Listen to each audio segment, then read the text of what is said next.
Hello everyone, so today I am going to start slope deflection method. This is very important from objective as well as convention point of view. Clear, इससे objective में भी काफ़ी questions रहते हैं और convention में तो almost every year you will find one question either from slope deflection और from movement distribution. So this is very important chapter and इसमें बहुत कुछ है सीखने को. नया नया बहुत सारा कॉन्सेप्ट है, बहुत सारे ऐसे कॉन्सेप्ट है जिसमें स्टूडेंट्स को जनरली कन्फ्यूज़न होता है.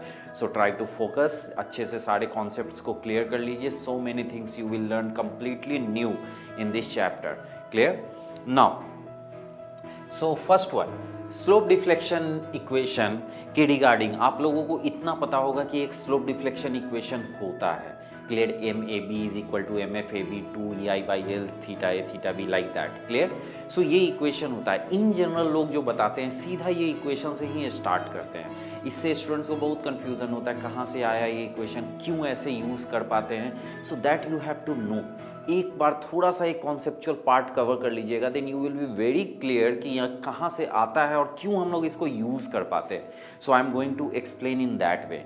तो वो जो इक्वेशन था ना, उस इक्वेशन का हम आपको आज डेरिवेशन बताते हैं. जनरली बुक्स वगैरह में डेरिवेशन मिलता नहीं है, उसके कारण स्टूडेंट्स को काफ़ी कन्फ्यूजन रहता है. बस वो सॉल्व करते हैं मैकेनिकली, उन लोगों को कॉन्सेप्चुअली क्लियर नहीं होता है कि ये इक्वेशन क्यों लगा रहे हैं और कैसे लगा रहे हैं. Clear, so now see, just try to understand.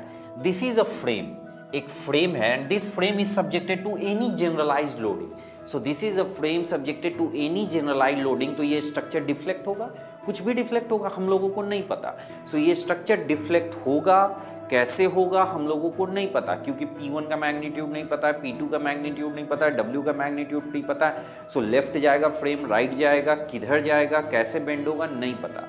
हम लोग क्या कर रहे हैं, इसका एक इतना सा पोर्शन, इस स्ट्रक्चर का इतना सा पोर्शन हम लोग कट करके निकाल लेते हैं. सो इस स्ट्रक्चर का इतना सा पोर्शन कट करके निकाल लेते हैं, कहीं से कहीं भी कट कर सकते हैं.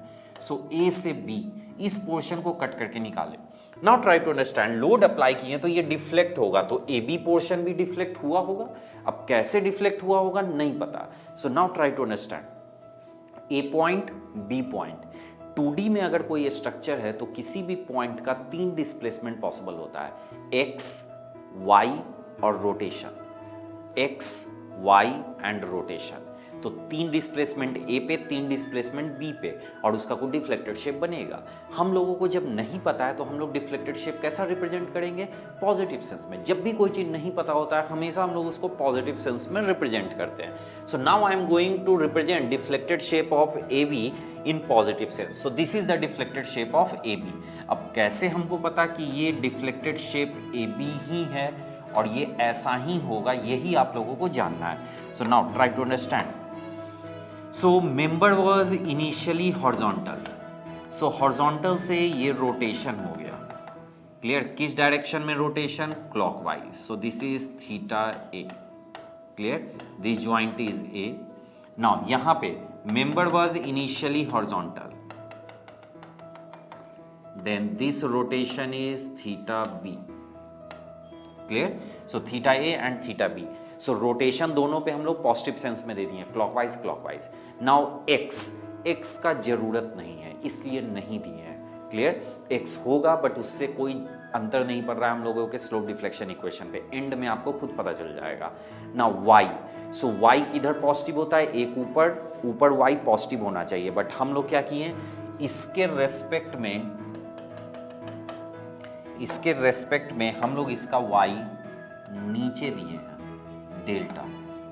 सो ये दोनों के y में डिफरेंस है और फिर भी ये पॉजिटिव है. कैसे पॉजिटिव है ये हम बाद में बताएंगे, अभी नहीं समझ में आएगा कि ये पॉजिटिव क्यों है. So now remember, 3 displacement x, y and theta, x, y and theta. तो 6 डिस्प्लेसमेंट, 6 का 6 पॉजिटिव होना चाहिए.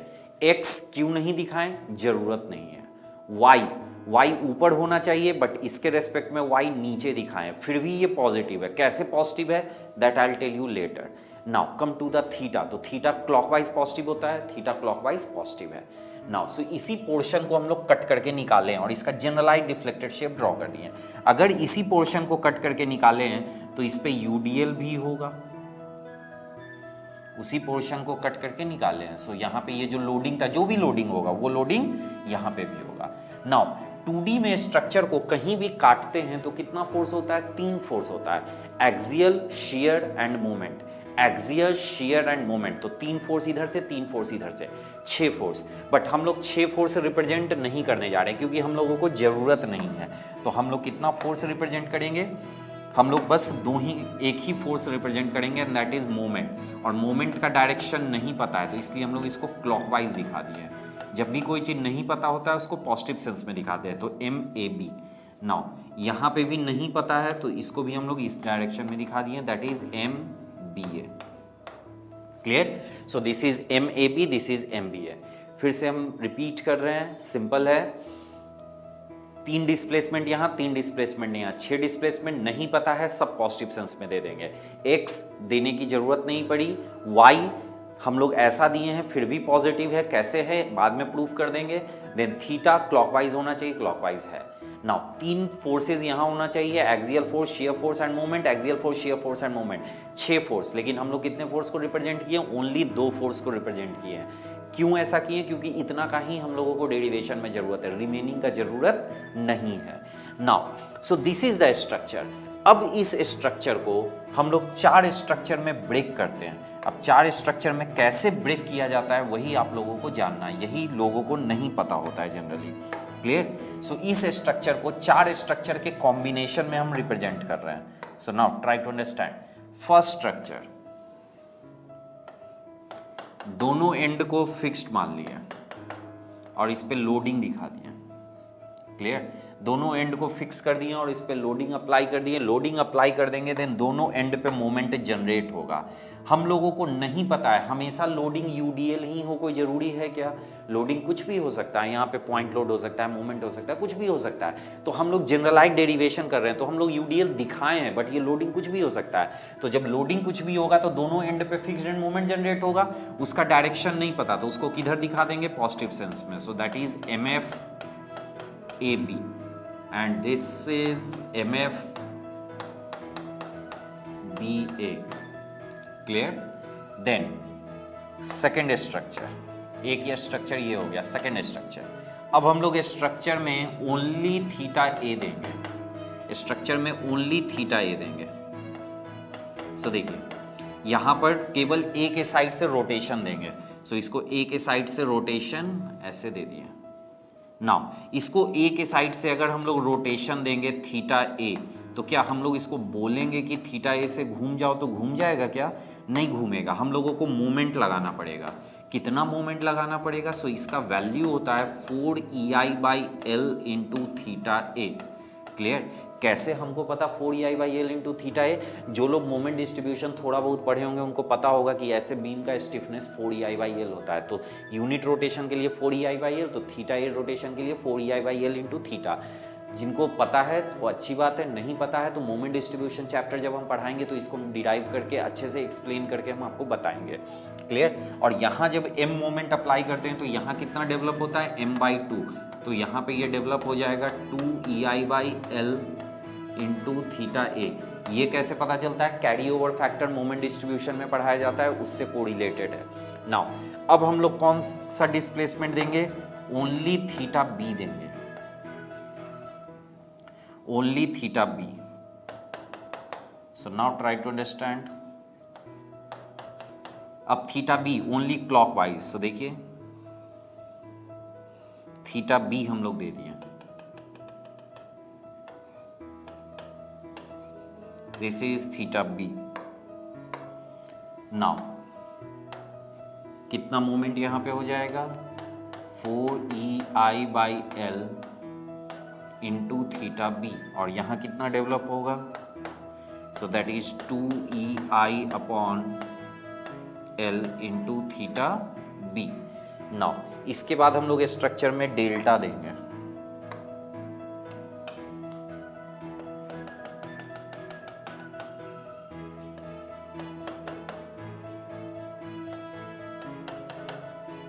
सो स्ट्रक्चर में ऐसे डेल्टा हम लोग दे दिए।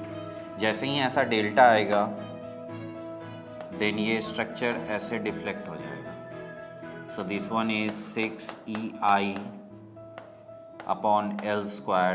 डेल्टा। और यहाँ पर ये again 6EI upon L square into delta, और यहाँ डेल्टा क्या है, डेल्टा इज दिस डिस्टेंस, इतना सेटलमेंट हुआ है, that is delta. Clear now? So अब आपको यही समझना है कि ये जो ओरिजिनल स्ट्रक्चर है, क्लियर, ये ओरिजिनल स्ट्रक्चर है। ओरिजिनल स्ट्रक्चर पे जब हम लोग लोडिंग अप्लाई करते हैं देन ओरिजिनल स्ट्रक्चर डिफ्लेक्ट होता है। तो डिफ्लेक्ट होता है तो उसका कोई भी पोर्शन हम लोग कट करके निकाल सकते हैं, कोई भी पोर्शन कट करके निकाल सकते हैं। तो हम लोग ए बी पोर्शन कट करके निकालें। इस ए बी पोर्शन का लेंथ कितना है, दैट इज एल। इस ए बी पोर्शन का लेंथ हम लोग एल मान लिए और इसको कट करके निकाले तो उसका जनरलाइज डिफ्लेक्टेड शेप ड्रॉ कर दिए। नहीं पता है, सब कुछ पॉजिटिव सेंस में ले लिए।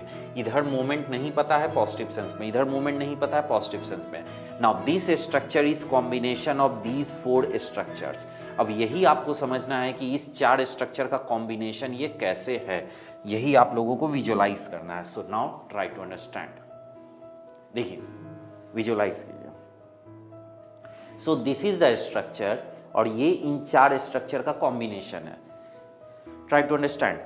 ए बी मेंबर हम लोग ले लिए, क्लियर। ए बी मेंबर को पहले दोनों एंड से फिक्स कर दीजिए। ए बी मेंबर को पहले दोनों एंड से हम लोग फिक्स कर दिए और फिक्स करके इस पे लोडिंग अप्लाई कर दीजिए।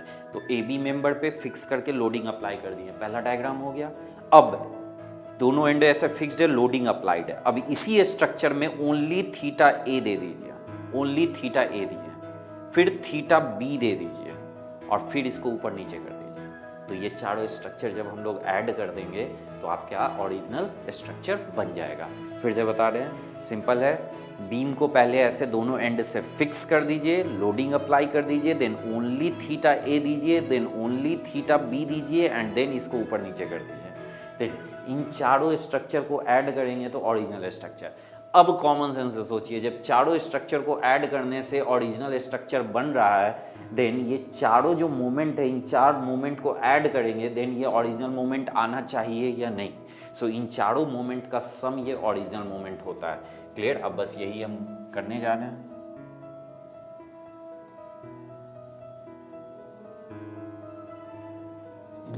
सो नाउ अब चारों मोमेंट का सम हम ओरिजिनल मोमेंट लिख देंगे। Clear? So now try to understand. M A B जो ओरिजिनल स्ट्रक्चर का था that was in clockwise direction, so positive M A B is equal to M F A B. देखिए, try to understand. M A B clockwise, so this structure is combination of these 4 structure. So M A B is equal to M F A B positive, 4EI by L theta positive, ये भी positive और ये negative, तो इन चारों का sum है। So M F A B plus 4EI by L into theta A plus 2EI by L into theta B minus 6EI delta upon L square. Clear? Now इसी को हम लोग रीअरेंज कर देते हैं। Then M A B is equal to M F A B plus 2EI by L 2 theta A plus theta B minus 3 delta by L. Now इसी को ऐसे भी लिखा जाता है, M A B is equal to M F A B plus 2EI by L 2 into theta near end plus theta into far end minus 3 into psi. अब आप